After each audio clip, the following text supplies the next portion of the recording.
Thank you, everyone, for subscribing to Infinitely Productions. If you have not done so, please click the bell and subscribe, and we hope you enjoy our content. He turned out to be a natural at undercover work.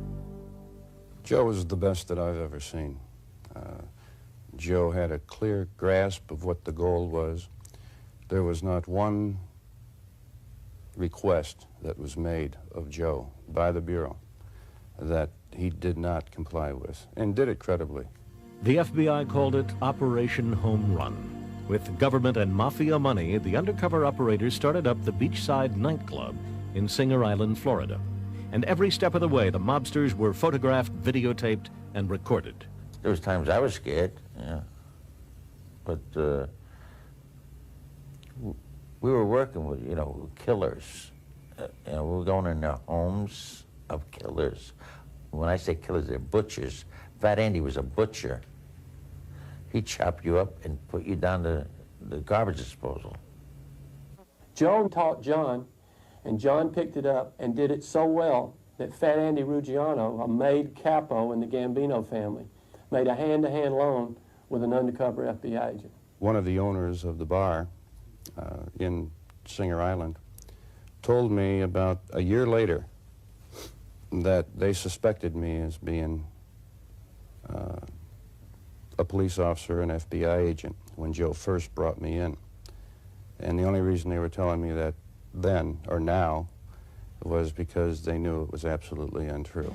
Bonino and Joe Dogs wore tape recorders to almost every meeting. Joe wore his where no mafioso would ever feel it by mistake, in his underwear. If there's a leak, you never know if they're going to say to you, take your shirt off, or take your pants off,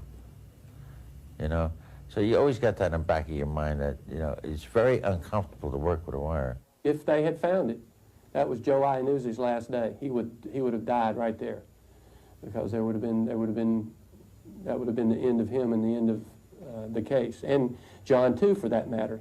But the case didn't end. It just kept on getting bigger. The concentric circles just became wider and wider and wider. We ended up with people that we had no idea we were going to target in that situation.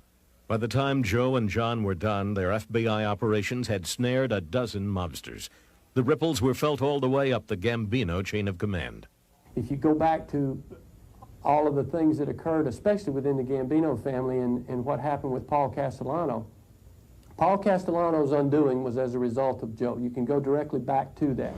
With information from Joe Dogs, the New York FBI began the pursuit of Big Paulie Castellano that ended in the downfall of the ruling Mafia Commission, and ultimately in Castellano's murder at the hands of John Gotti. We put a big crimp in it, or cramp. My operation did. Operation Home Run was shut down at last when the FBI learned there was a leak about Joe Dogs to his mafia pals. Iannuzzi had been wearing a wire for 18 months. He would go on to testify at mob trials for the next decade. He sent Tommy Agro, his one-time idol and would-be executioner, to prison for 10 years. Agro died of cancer in 1987. I wanted him to suffer in prison. I really wanted him to suffer. Because I'm suffering now, see, because that wasn't my forte, what I did. But I did it to get even. Today, Joe Dogs lives somewhere in America. The FBI says the Gambino family has an open contract out on him. Joe Dogs is a fair target for any mobster who wants to make a good impression on his bosses. I imagine someday somebody's going to run across me and pop me. But until then, I'm, as careful as I can be. Mob rat Sammy Gravano was big news when he helped put away John Gotti in 1992. But the feds have been using informers to lock up mobsters for more than half a century. One of the earliest stool pigeons helped convict Al Capone in 1930. The rat was Capone's accountant. Capone's liquor business had to have the books kept. He had a bookkeeper, Louis Shumway. And what the government did with Shumway is they picked him up, took him out of this country, and hid him in Latin America until the trial came about. And then he showed up and testified. Capone was found guilty not of murder or racketeering, but tax evasion. The punishment for transgression of the Mafia Code of Silence is death. So to obtain witnesses against the mob, the government must first guarantee their safety. This is accomplished by the Witness Protection Program, which offers the turncoat a new identity and protection by U.S. Marshals. With that offer, the federal government has wooed some improbable allies from the world of organized crime. One of those was Cleveland underboss Angelo Lonardo, whose testimony helped end the reign of New York's Mafia Commission. Lonardo is perhaps the single most important organized crime witness that the government has turned.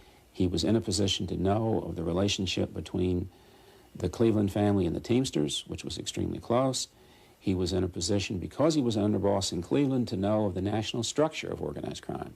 Lonardo was also considered one of the mob's most loyal generals, but when he was convicted on a drug charge at the age of 74, Lonardo turned, and he laid out for the feds the nationwide network that ran the American Mafia.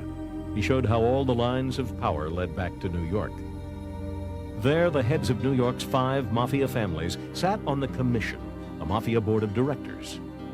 It had been set in place in the 1930s by New York mobster Lucky Luciano, and for 5 decades it settled territory disputes, divvied up profits, and approved controversial executions.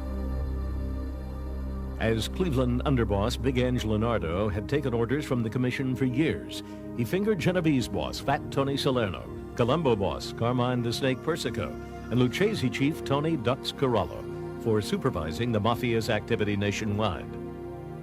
The New York bosses may never have pulled a trigger or spent a dime of illegal cash, but from his high post in the Midwest, Lonardo said he could trace the chains of command to them. When he turned, he proved, for all who take the trouble to look, that the very structure that's designed to insulate the figures of organized crime from accountability can be turned against it.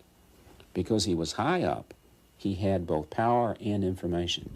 When the commission trial was over, the 3 bosses were convicted and sentenced to 100 years each. Paul Castellano of the Gambinos had been indicted, but he was murdered on John Gotti's orders before the trial began. Angelo Lonardo, thanks to the Witness Protection Program, was freed from prison and relocated.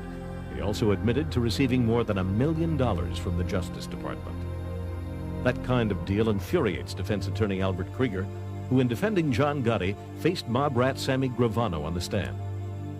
Krieger says the government has given itself the right to buy testimony. Thank you for watching this video.